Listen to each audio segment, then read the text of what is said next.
is your Classic Metal Show right here on the ClassicMetalShow.com. That is Blind Guardian with A Voice in the Dark. And this is Neeley rocking with your Classic Metal Show live.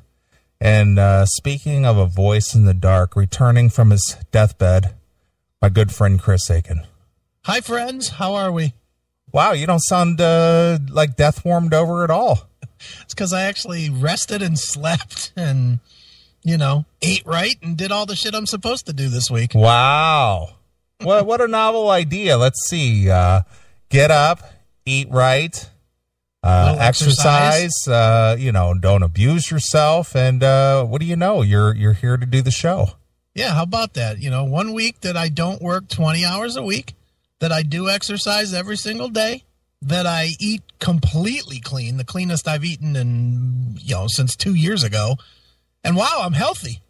How about that? That's amazing how that works.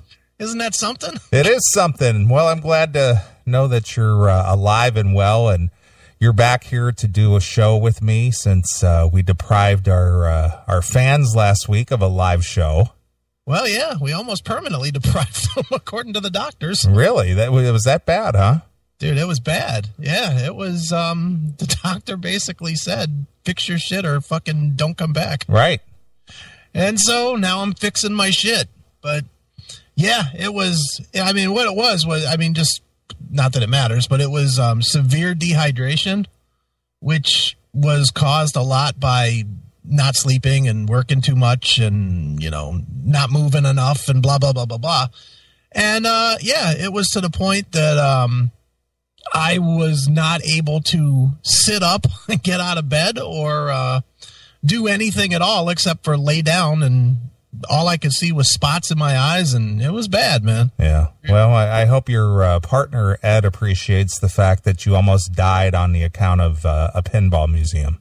Well, he appreciates it so much that he took out a life insurance policy on me this week. Is that right? Yeah, that's true. Right. It's just like having a director for a film. You have to pass certain physical qualifications, and they take a life insurance policy out on you. That's right. He's got to protect himself in case I go. Someone's gonna have to be hired to do all this bullshit. Right. Absolutely.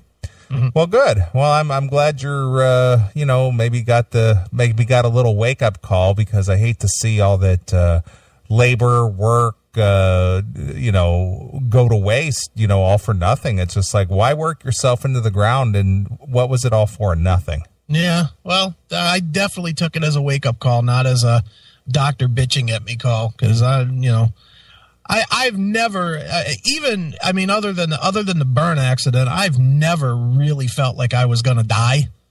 And I really felt like I was going to die last Saturday. Last Saturday, I was literally fairly scared that I was done. Yeah. But, maybe that's what I needed, was to feel like that. So I get my shit in order. Sure.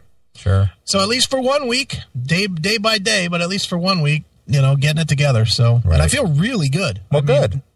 Really rested. I don't know what to do with myself for the extra. One of the things that I had to do was I had to make a mandatory stop work at 12 hours. Right. No more than 12 hours of work a day. And I don't know what to do. It's like 7, 8 o'clock when I'm quitting working, and I don't have a fucking clue what to do. And it's still a little bit too cold to go out and really walk or, do anything outside. So it's like, do a little bit of yoga, and that takes 20 minutes, and then what? Then I'm watching fucking TV, which is boring as shit. But whatever, dude. You got to do what you got to do, man. And not willing to die quite yet. Sure. Well, I intentionally left you alone this week. I didn't know at what state of recovery you were in. I know you, when I text you, or actually when you text me last Saturday to let me know that you would not be available for the show, and that the doctor said you had to stay in bed for several days and, take in electrolytes and all kinds of shit. I didn't know if that meant you would, be sleeping or whatever. So I didn't bother you all week. Yep. Well, believe me, I appreciate it. And, I did. I stayed in bed. It was so weird too, because I felt, I guess, fine, as good as normal Thursday, I was fine. I had to go and do something. I was helping my ex-wife with something. Then I went and saw my mom, and I was fine. And I got home and I started doing some work at like 2:00. And by 3:00, my body just fucking shut the fuck down. Just right. Done. Yeah. And I got in bed, and other than to go to the doctor and then the hospital, I literally did not get out of bed until Monday afternoon, I guess it would have been. Right. And it was, and then, by then I started feeling better, but what a fucking nightmare. Sure. Just sucked. Right. Well, I'm glad you're well, and you seem like there's a lot of energy in your voice, and yeah, hopefully you won't be dragging by the end of the show tonight. No, I took a little nap this afternoon. Only worked 6 hours this early this morning so that I wouldn't violate my 12-hour policy. Right. By doing the show tonight, and I'm really sticking to this. Well, good. I'm not going out quite yet. I got a couple more years left. Yeah, I hear you. Well, I've been on the health kick as well. So it's hey, we're getting old. That's all I gotta say is we're getting old.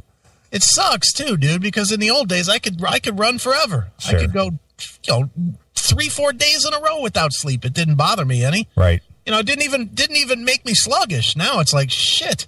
I'm breaking down. Right.